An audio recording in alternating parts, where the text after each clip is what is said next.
TV5 Kannada ಸತತವಾಗಿ ಮಾಡಿದಂತಹ ವರದಿ ಸಾರ್ಥಕವಾಯಿತು. ಡಾಕ್ಟರ್ ಬಾಬಾ ಸಾಹೇಬ್ ಅಂಬೇಡ್ಕರ್ ಅವರ ಕನಸನ್ನ ನನಸು ಮಾಡೋದಕ್ಕೆ TV5 ಕನ್ನಡ ಇಟ್ಟಂತಹ ದಿಟ್ಟ ಹೆಜ್ಜೆ ಸಾಕಾರವಾಯಿತು. TV5 ಕನ್ನಡ ವರದಿಯಿಂದ ಸುಟ್ಟು ಬೂದಿಯಾಯಿತು 200 ವರ್ಷಗಳ ಹೀನ ಪದ್ಧತಿ. ಕೊಪ್ಪಳದ ಹಾಲವರ್ತಿ ಊರಿನ ಅಸ್ಪೃಶ್ಯತೆಗೆ TV5 ಕನ್ನಡ ಬ್ರೇಕ್ ಹಾಕಿದೆ. ಗ್ರಾಮದಲ್ಲಿ ಇದೀಗ ದಲಿತರು, ಸವರ್ಣೀಯರು ಎಲ್ಲರೂ ಒಂದೇ ರೀತಿಯಾಗಿ ಬಾಳುವಂತಾಗಿದೆ. ಹಾಲವರ್ತಿ ಗ್ರಾಮದ ಅಸ್ಪೃಶ್ಯತೆ ಬಗ್ಗೆ ನಿನ್ನೆ ಬೆಳಗ್ಗೆಯಿಂದ TV5 ಕನ್ನಡ ನಿರಂತರವಾಗಿ ಸುದ್ದಿಯನ್ನ ಬಿತ್ತರಿಸಿತ್ತು. ಹೋಟೆಲ್ನಲ್ಲಿ ಊಟ ಕೊಡ್ತಿರ್ಲಿಲ್ಲ, ಕಟಿಂಗ್ ಕೂಡ ಮಾಡ್ತಿರ್ಲಿಲ್ಲ. ದಲಿತರು ಬಂದ್ರು ಅಂತ ಹೋಟೆಲ್, ಕ್ಷೌರದ ಅಂಗಡಿಗಳನ್ನ ಬಂದ್ ಮಾಡ್ತಿದ್ರು. ದಲಿತರನ್ನ ಹೀನವಾಗಿ ನಡೆಸಿಕೊಳ್ತಿದ್ದ ಮೇಲ್ಜಾತಿಯವರ ಈ ಒಂದು ಪದ್ಧತಿಗೆ ಕೆಳಜಾತಿಯವರೆಲ್ಲರೂ ಕೂಡ ನಲುಗಿ ಹೋಗಿದ್ರು. ದಲಿತರ ನ್ಯಾಯಕ್ಕಾಗಿ TV5 ಕನ್ನಡ, ನಿಮ್ಮ TV5 ಕನ್ನಡ ಟೊಂಕ ಕಟ್ಟಿ ನಿಂತು ಇದೀಗ TV5 ಫಾಲೋ ಅಪ್ ಸ್ಟೋರಿಗೆ ಜಿಲ್ಲಾಡಳಿತ ಬೆಚ್ಚಿ ಬಿದ್ದಿದೆ.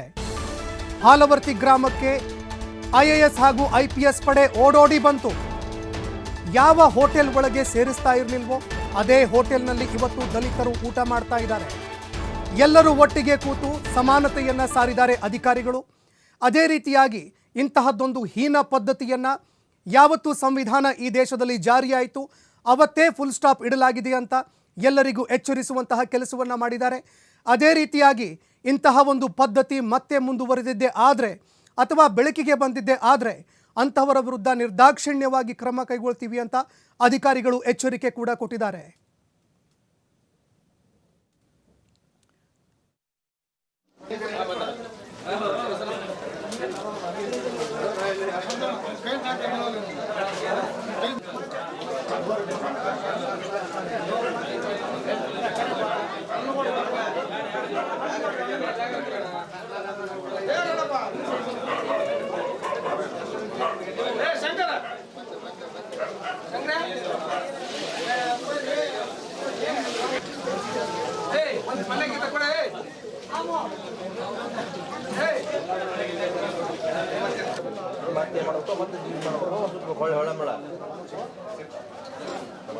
ಆಮೇಲೆ 2 ನಿಮಿಷ ನೀವ ನಿಂತು ಬಂದ್ರಿಲ್ಲ 2 ನಿಮಿಷ ತಡ್ರಿ.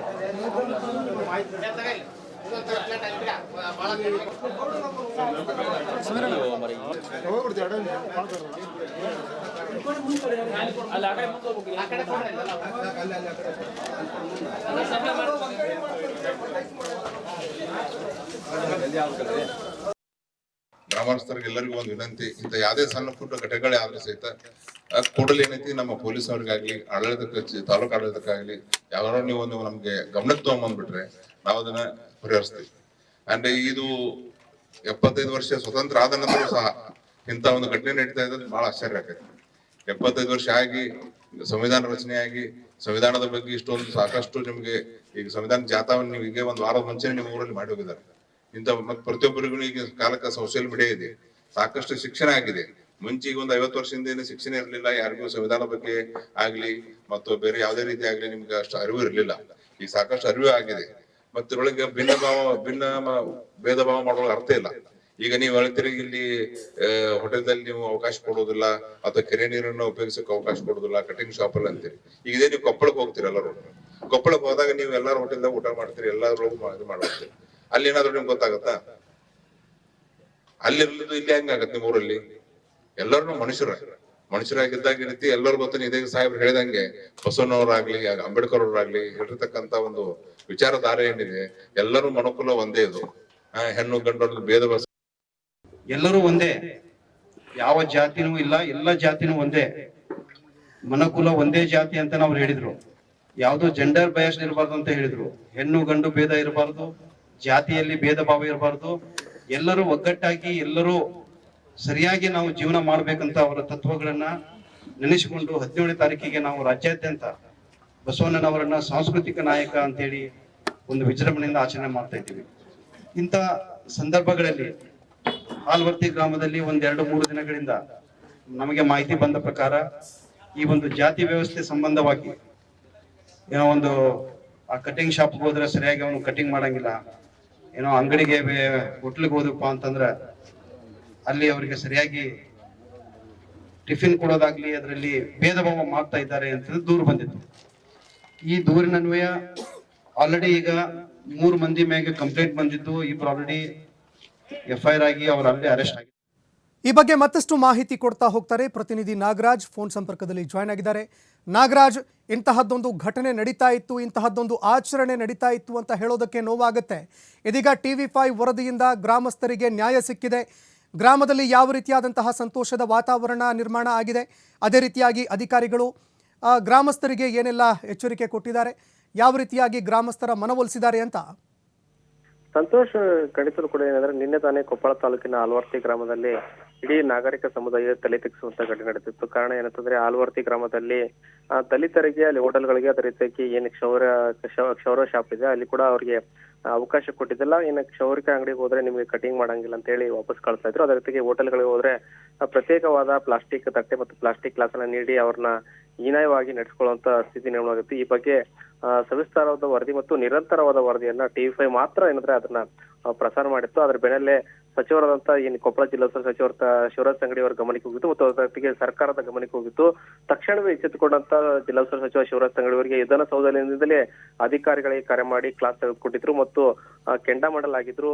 ಈ ರೀತಿ TV5 ದಲ್ಲಿ ಸುದ್ದಿ ಬರ್ತಾ ಇದೆ, ನೀವೇನ್ ಮಾಡ್ತಾ ಇದ್ರ ಮತ್ತು ಇಂತ ಹೀನಾಯ ಪರಿಸ್ಥಿತಿ ನಿರ್ಮಾಣ ಆಗಿದೆ. ನಾನು ಕೂಡ ದಲಿತ ಶಾಸಕನಾಗಿ ಮತ್ತು ದಲಿತ ಸಮುದಾಯಕ್ಕೆ ಸೇರಿದ ಸಚಿವನಾಗಿದ್ದೀನಿ.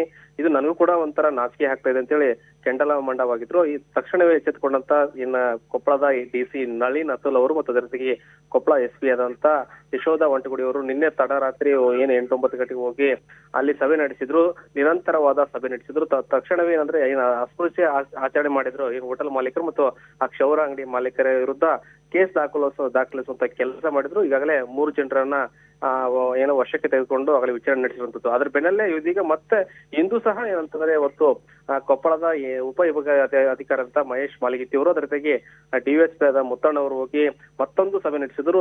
ಏನ್ ಗ್ರಾಮದಲ್ಲಿ ಸೌಹಾರ್ದ ಒಂದು ನಡೆಯುವ ನಿಟ್ಟಿನಲ್ಲಿ ಕೂಡ ಇವತ್ತು ಎರಡೂ ಸಮುದಾಯ ಅಂದ್ರೆ ಮೇಲ್ವರ್ಗ ಮತ್ತು ಅದರೊಂದಿಗೆ ಏನ್ ದಲಿತ ಸಮುದಾಯವನ್ನು ಕರ್ಕೊಂಡು ಒಂದು ಸಭೆ ನಡೆಸಿದ್ರು. ಅದರ ಜೊತೆಗೆ ಸಭೆಯಲ್ಲಿ ಬಹಳಷ್ಟು ದಲಿತ ಸಮುದಾಯದ ಮುಖಂಡರು ಇದ್ರು. ಅದೇ ರೀತಿಯಾಗಿ ಏನ್ ತಮ್ಮ ಹೀನಾಯವಾಗಿ ನಡೆಸ್ಕೊಂಡಂತ ಸ್ಥಿತಿ ಕೂಡ ಅಲ್ಲಿ ಏನಂದ್ರೆ ವ್ಯಕ್ತಪಡಿಸಿದ್ರು. ಅದರ ಜೊತೆಗೆ TV5 ನಲ್ಲಿ ಏನು ವರದಿ ಬಂದಿತ್ತು, ವರದಿಯನ್ನು ಕೂಡ ಪ್ರಸ್ತಾಪ ಮಾಡಿದ್ರು ಮಾಧ್ಯಮದಲ್ಲಿ. ಈ ರೀತಿ TV5 ದಲ್ಲಿ ನಮ್ಮ ಬಗ್ಗೆ ಅವರು ಧ್ವನಿ ತಂದು ಕೆಲಸ ಮಾಡಿದ್ರೆ ತಕ್ಷಣ ನೀವು ಅಧಿಕಾರಿಗಳು ಬಂದಿದ್ದೀರ, ಆ ಕಾರಣಕ್ಕಾಗಿ ನೀವು ಇದೆಲ್ಲ ಸರಿಪಡಿಸುವಂತ ಕೇಳ್ಕೊಂಡ್ರು. ತಕ್ಷಣವೇ ಏನಂದ್ರೆ ಅಧಿಕಾರಿಗಳು ದಲಿತ ಸಮುದಾಯದ ಮುಖಂಡರ ಜೊತೆಗೆ ಹೋಟೆಲ್ ನಲ್ಲಿ ಏನು ಅಸ್ಪೃಶ್ಯ ಆಚರಣೆ ಮಾಡಿತ್ತು ಅಲ್ಲೇ ಊಟ ಮಾಡಿ ಇದಕ್ಕೆ ಎಲ್ಲ ನಾಂದಿ ಅಂದ್ರೆ ಅಸ್ಪೃಶ್ಯ ನಿವಾರಣೆಯಲ್ಲಿ ಎಲ್ಲ ಕೂಡ ನಾಂದಿ ಆಗಿರುವಂತದ್ದು. ಒಟ್ಟಾರೆ TV5 ಒಂದು ವರದಿಗೆ ಇವತ್ತು ಧನ್ಯವಾದಗಳು ನಾಗರಾಜ್ ನಿಮ್ಮೆಲ್ಲ ಮಾಹಿತಿಗೆ.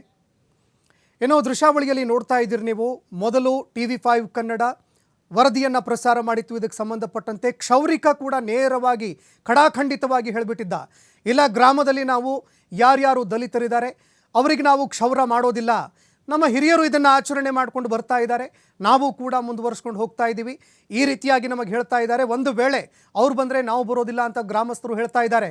ಹೀಗಾಗಿ ದಲಿತರಿಗೆ ನಾವು ಕ್ಷೌರ ಮಾಡೋದಿಲ್ಲ ಅಂತ ಒಂದೆಡೆಯಲ್ಲಿ ಕ್ಷೌರಿಕೆ ಹೇಳಿದ್ರೆ, ಮತ್ತೊಂದೆಡೆಯಲ್ಲಿ ಹೋಟೆಲ್ ಮಾಲೀಕರದ್ದು ಕೂಡ ಅದೇ ರೀತಿಯಾದಂಥ ಒಂದು ವರ್ತನೆ. ಇದನ್ನು ನೋಡಿದಾಗ ಸಂವಿಧಾನ ಜಾರಿಯಾಯಿತು, ಸ್ವಾತಂತ್ರ್ಯ ಸಿಕ್ತು, ಅದಾದ ಬಳಿಕವೂ ಇದಂತಹ ಒಂದು ಪರಿಸ್ಥಿತಿಯಲ್ಲಿ ನಮ್ಮ ದೇಶ ಜೀವನವನ್ನು ಮಾಡ್ತಾ ಇದೆ. ಇಂತಹ ಪದ್ಧತಿಗಳು ಇವತ್ತಿಗೂ ಕೂಡ ನಮ್ಮ ದೇಶದಲ್ಲಿ ಜೀವಂತವಾಗಿದ್ದಾವ ಅನ್ನುವಂತಹ ಪ್ರಶ್ನೆ ನಮಗೂ ಕೂಡ ಕಾಡ್ತು. ಇದಾದ ಬಳಿಕ TV5 ಕನ್ನಡ ಸ್ಥಳೀಯ ಅಧಿಕಾರಿಗಳು ಅದೇ ರೀತಿಯಾಗಿ ಸ್ಥಳೀಯ ಶಾಸಕರನ್ನು ಕೂಡ ಎಚ್ಚರಿಸುವಂತಹ ಕೆಲಸವನ್ನು ಮಾಡ್ತು. ಈ ರೀತಿಯಾದಂತಹ ಹೀನ ಪದ್ಧತಿಯನ್ನು ಈ ದೇಶದಲ್ಲಿ ಆಚರಣೆ ಮಾಡೋ ಹಾಗಿಲ್ಲ ಅಂತ ಜಿಲ್ಲಾಧಿಕಾರಿಗಳಿಗೂ ಕೂಡ ಚಾಟಿ ಬೀಸುವಂತಹ ಕೆಲಸವನ್ನು TV5 ಕನ್ನಡ ಮಾಡಿತ್ತು. ಇದಾದ ಬಳಿಕ ಅಧಿಕಾರಿಗಳು IAS IPS ಅಧಿಕಾರಿಗಳು ಆ ಗ್ರಾಮಕ್ಕೆ ಓಡೋಡಿ ಬಂದಿದ್ದಾರೆ. ಹಾಲವರ್ತಿ ಗ್ರಾಮಕ್ಕೆ ಓಡೋಡಿ ಬಂದು ಸಭೆಯನ್ನು ಮಾಡಿ ಜನರಲ್ಲಿ ಒಂದು ಅರಿವನ್ನು ಮೂಡಿಸುವಂತಹ ಕೆಲಸವನ್ನು ಮಾಡಿದ್ದಾರೆ. ಅದೇ ರೀತಿಯಾಗಿ ಅವರ ಜೊತೆಯಲ್ಲಿ ಕುಳಿತುಕೊಂಡು ಅದೇ ಹೋಟೆಲ್ನಲ್ಲಿ ಊಟ ಮಾಡಿ ಈ ರೀತಿಯಾದಂತಹ ಪದ್ಧತಿಗಳು ಒಂದು ವೇಳೆ ಆಚರಣೆ ಆಗಿದ್ದೇ ಆದರೆ ನಿರ್ದಾಕ್ಷಿಣ್ಯವಾಗಿ ಕ್ರಮ ಕೈಗೊಳ್ಳಬೇಕಾಗತ್ತೆ, ಅಂಥವರನ್ನು ಅರೆಸ್ಟ್ ಮಾಡಬೇಕಾಗತ್ತೆ ಅಂತ ಎಚ್ಚರಿಸಿದ್ದಾರೆ. ಅದೇ ರೀತಿಯಾಗಿ 3 ವಿರುದ್ಧ ಪ್ರಕರಣ ಕೂಡ ದಾಖಲಾಗಿದೆ. ಅವರನ್ನು ವಶಕ್ಕೆ ಪಡೆದುಕೊಂಡು ತನಿಖೆ ಕೂಡ ನಡೀತಾ ಇದೆ. ಈ ಬಗ್ಗೆ ಮಾತನಾಡೋದಕ್ಕೆ ಹಾಲವರ್ತಿ ಗ್ರಾಮಸ್ಥರಾಗಿರುವಂತಹ ಪ್ರಾಣೇಶ್ ಅವರು ಫೋನ್ ಸಂಪರ್ಕದಲ್ಲಿ ಜಾಯ್ನ್ ಆಗಿದ್ದಾರೆ. ಪ್ರಾಣೇಶ್ ಅವರೇ ನಮಸ್ಕಾರ. ಇಂತಹದ್ದೊಂದು ಪದ್ಧತಿ ಜಾರಿಯಲ್ಲಿ ಇತ್ತು ಅಂತ ಹೇಳೋದಕ್ಕೂ ಕೂಡ ತುಂಬಾ ನೋವಾಗುತ್ತೆ. TV5 ಕನ್ನಡದ ಫಲಶ್ರುತಿಯಿಂದಾಗಿ ಇವತ್ತು ನಿಮಗೆ ನ್ಯಾಯ ದೊರಕಿದೆ, ಏನ್ ಹೇಳ್ತೀರಿ ಅಂತ? ಸರ್ ಏನ್ ಹೇಳಕ್ಕಾಗತ್ತೆ, ನಮಗೆ ಸ್ವಾತಂತ್ರ್ಯ ಸಿಕ್ಕ ಎಷ್ಟೋ ದಿನಗಳಾಯ್ತು. ಹ್ಮ್ ಬಟ್ ಆದ್ರೂ ಕೂಡ ಈ ಅಸ್ಪೃಶ್ಯತೆಯನ್ನ ಇನ್ನೂ ನಿವಾರಣೆ ಮಾಡಕ್ ಆಗ್ತಾ ಇಲ್ಲಪ್ಪ ಅಂದ್ರೆ ಬಹಳ ನಮ್ಗೆ ಬೇಜಾರ್ ಅನ್ಸುತ್ತೆ ಸರ್. ಯಾಕಂದ್ರೆ ನಾವು ದಲಿತರು ಅದೀವಿ ಅಂದ್ರೆ ನಮ್ನ ಬಹಳ ಹೀನತವಾಗಿ ನೋಡ್ತಾರೆ ಸರ್. ಇವಾಗಾದ್ರೂ ಕೂಡ ಹ್ಮ್ ಸೊ ಅದು ನಮ್ಗೆ ಬಹಳ ಬೇಜಾರ್ ಅನ್ಸುತ್ತೆ ಸರ್. ಆಮೇಲೆ ಸೊ ಎಷ್ಟೋ ಆಫೀಸ್ಗಳು ಬಂದು ಸರ್, ಡಿ ಸಿ ಆಗಿರ್ಬೋದು, ತಹಸೀಲ್ದಾರ್ ಇರ್ಬೋದು, DSP ಆಗಿರ್ಬೋದು, SP ಮೇಡಮ್ಗಳಾದ್ರು ಸರ್, ಎಲ್ಲರೂ ಬಂದ್ರು ಸರ್. ನಮ್ಗೆ ಇಲ್ಲ ಅಂತ ಹೇಳ್ದಲ್ಲ, ಬಟ್ ನಮ್ಮ ಸ್ಥಳೀಯ ಶಾಸಕರು ಬರ್ಲಿಲ್ಲಲ್ಲ, ಅದು ನಮ್ಮ ದಲಿತರು ಎಲ್ಲರೂ ಕೂಡ ಬಹಳ ದುಃಖಿತರಾಗಿದ್ದೀವಿ ಸರ್. ಯಾಕಂದ್ರೆ ನಾವು ಮನಿ ಮಗ ತರ ಅವ್ರನ್ನ ನಾವು ಬೆಳೆಸಿದೀವಿ ಸರ್. ನಾವು ಯಾಕಂದ್ರೆ ನಮ್ಮ ಆಲವರ್ತಿ ಗ್ರಾಮಕ್ಕೆ ಒಂದು ಒಳ್ಳೆ ಒಗ್ಗಟ್ಟಿನಿಂದ ಅವ್ರು ನಾವು ಪ್ರೋತ್ಸಾಹಿಸಿದ್ವಿ ಸರ್. ಬಟ್ ಇವತ್ತು ಅವ್ರು ನಮಗೆ ಬರ್ಲಿಲ್ಲ ಅಂದ್ರೆ ಬಹಳ ದುಃಖಿತರಾಗಿದ್ದೀವಿ ಸರ್ ನಾವು. ಈಗ ನಿಮ್ಮ ಶಾಸಕರಿಗೂ ಕೂಡ ನಾವು ಚಾಟಿ ಬೀಸುವಂತಹ ಕೆಲಸವನ್ನ ಮಾಡಿದ್ವಿ. ಮುಂದೆಯೂ ಕೂಡ TV5 ಕನ್ನಡ ನಿಮ್ಮ ಜೊತೆಗಿರುತ್ತೆ. TV5 ಕನ್ನಡದ ಫಲಶ್ರುತಿಯಿಂದಾಗಿ ಅಧಿಕಾರಿಗಳು ಬಂದಿದ್ದಾರೆ, ಏನ್ ಹೇಳ್ತೀರಿ ಅಂತ? ಅದೇ ಸರ್, ಇವತ್ತು TV9 ಅವರಿಂದ ಮಾಧ್ಯಮದಿಂದ ನಮಗೆ ಬಹಳ ಸಪೋರ್ಟ್ ಸಿಕ್ಕಿದೆ ಸರ್. ಇನ್ನು ತುಂಬಿರೋ ಧನ್ಯವಾದಗಳು. TV5 ಅವರಿಗೆ ಕೂಡ ತುಂಬಿರೋ ಧನ್ಯವಾದಗಳು ಸರ್. ಯಾಕಪ್ಪ ಅಂದ್ರೆ ನಾವು ಡಾಕ್ಟರ್ ಬಾಬಾ ಸಾಹೇಬ್ ಅಂಬೇಡ್ಕರ್ ಸಂಘದ ಪ್ರತಿಯೊಬ್ಬರು ಕೂಡ ನಾನು ಧನ್ಯವಾದ ಹೇಳಕ್ ಇಷ್ಟಪಡ್ತೀನಿ ಸರ್. ಯಾಕಂದ್ರೆ ಇವತ್ತು ನೀವು ನಮ್ಗೇನೋ ನ್ಯಾಯ ಸಿಕ್ಕಿದೆ ಅಂದ್ರೆ ಅದು ನಿಮ್ಮಿಂದನ ಅಂತ ಹೇಳಕ್ ಇಷ್ಟಪಡ್ತೀನಿ ಸರ್. ಅದೇ ಆಮೇಲೆ ನಮ್ಮ ಸ್ಥಳೀಯ ಶಾಸಕರು ಮತ್ತು ನಮ್ಮ ಜಿಲ್ಲಾ ಉಸ್ತುವಾರಿ ಸಚಿವರು ನಮ್ಮ ಸ್ಥಳೀಯ ಭೇಟಿ ನೀಡಬೇಕಿತ್ತು ಸರ್. ಆದ್ರೆ ನಮ್ಮ ಶಾಸಕರ ಭೇಟಿ ನೀಡಿಲ್ಲ ಅಂದ್ರೂ ಪರವಾಗಿಲ್ಲ, ನಮ್ಮ ಜಿಲ್ಲಾ ಉಸ್ತುವಾರಿ ಸಚಿವರಾದಂತಹ ಖಂಡಿತವಾಗ್ಲೂ ಪ್ರಾಣೇಶ್ ಅವರೇ ಇದನ್ನ ನಾವು ಅವರ ಗಮನಕ್ಕೆ ತರುವಂತಹ ಕೆಲಸವನ್ನ ಮಾಡ್ತೀವಿ. ಹಾ ಸರ್, ಇಲ್ಲ ನಮ್ಮ ಸ್ಥಳೀಯ ಶಾಸಕರಾದಂತ ಶಿವರಾಜ್ ತಂಗಡಿಯವರು ಕೂಡ, ಅವರು ಕೂಡ ದಲಿತರು ಸರ್. ಬಟ್ ನಮಗೆ ಅಸಹ್ಯ ಅನಿಸ್ತದೆ ಸರ್ ಅವ್ರು ದಲಿತರು ಅಂತ ಹೇಳ್ಕೊಳಕ್. ಯಾಕಂದ್ರೆ ನಾವು ದಲಿತರು ಕೂಡ ಈ ಕಷ್ಟದಲ್ಲಿ ಇರೋರು ಅವ್ರು ಸ್ಪಂದಿಸ್ಬೇಕಿತ್ತು ಸರ್. ಇವತ್ತು ನಮ್ಮ ಡಿಸ್ಟಿಕ್ ಅಲ್ಲಿ ಅನ್ಯಾಯ ಆಯ್ತಂದ್ರೆ ಅವ್ರು ಬರ್ಬೇಕಿತ್ತು. ಯಾಕಂದ್ರೆ ನಮ್ಮ ಜಿಲ್ಲಾ ಉಸ್ತುವಾರಿ ಸಚಿವರಾದ್ರು ಸರ್ ಅವರು. ಅವ್ರು ಸ್ಪಂದಿಸ್ಬೇಕಿತ್ತು. ನಮ್ಗೆ ಬಹಳ ದುಃಖಿತರಾದೀವಿ ಸರ್. ನೀವು ಖಂಡಿತವಾಗಿ ಅವರು ಇದನ್ನ ಮಾಧ್ಯಮದ ಮುಖಾಂತರ ಅವ್ರಿಗೆ ತಿಳಿಸ್ಬೇಕಾಗತ್ತೆ ಸರ್ ನೀವು. ಖಂಡಿತವಾಗ್ಲೂ ಪ್ರಾಣೇಶ್ ಅವರೇ ಧನ್ಯವಾದಗಳು ನಮ್ಮ ಜೊತೆಯಲ್ಲಿ ಮಾತನಾಡಿದ್ದಕ್ಕೆ.